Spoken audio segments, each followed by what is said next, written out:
Hey, welcome back to 7 at 4. Staying healthy, very important, always important. But if you're looking to make an extra push during the spring and summer months, because we're right here in the thick of it, maybe want to get in shape. Dr. Mandy is joining us, and she's got some great tips on how to get healthy and stay healthy. Dr. Mandy, thanks for coming on the show. I'm so excited to be here. I know, and you've brought a beautiful display here of all kind of goodies, and I know we're going to dive all into that, but I want to start about your book. Your book is called Lose That Impossible Belly Fat, and it feels like sometimes it just never wants to go away. Yeah, losing weight is never easy. No. So the first way to lose that impossible belly fat is to actually eat more.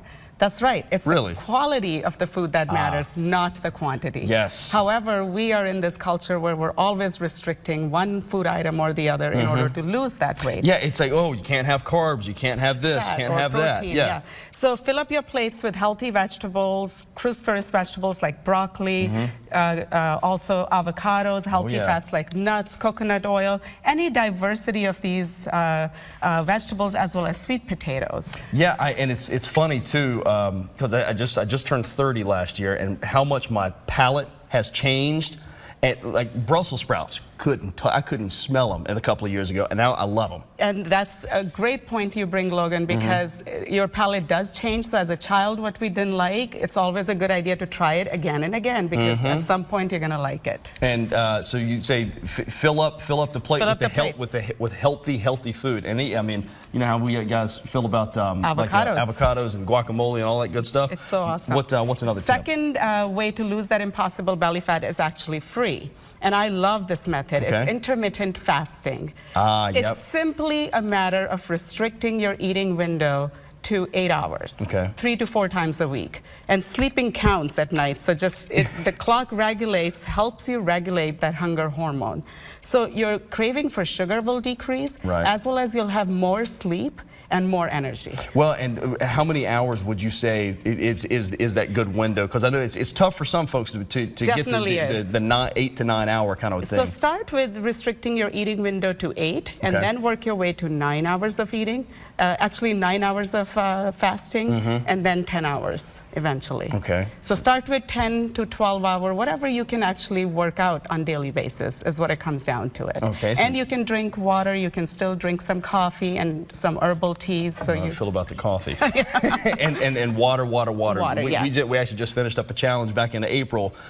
We do like an 8 glasses a day challenge, try to keep that water flowing through. So what's number 3? And number 3 is actually to reseed healthy bacteria in your gut. So pollution, pesticides, as well as processed food and medications are killing bacteria, the healthy one in our gut. And you need 85% of your bacteria to be healthy. Now, one of the things I had heard it kind of like leaky gut, where it almost just feels like you're just constantly bloated, you can't get rid of it. You need that good bacteria in there to get rid of that. Yep, leaky gut is usually a sign that it's the imbalance between the good and the bad has not been good. So simplest way to do that is to incorporate more traditionally fermented prepared foods like kefir. The key here is to make sure they're unsweetened, because a lot of the yogurts and all these fermented foods are full of sugars. And like 15, 20, 25 grams of sugar. So what? I thought this was supposed to be healthy. Yeah. Got it? So read those nutritional facts. Yes, and how much sugar is in there. And I think we got two more. So the fourth way to lose that impossible belly fat is to detox your liver. Liver produces the hormone that actually helps you lose weight, burn that belly fat. So if liver is toxic and inflamed, it won't produce that hormone. Also, it's responsible for producing sugars as well as cholesterol.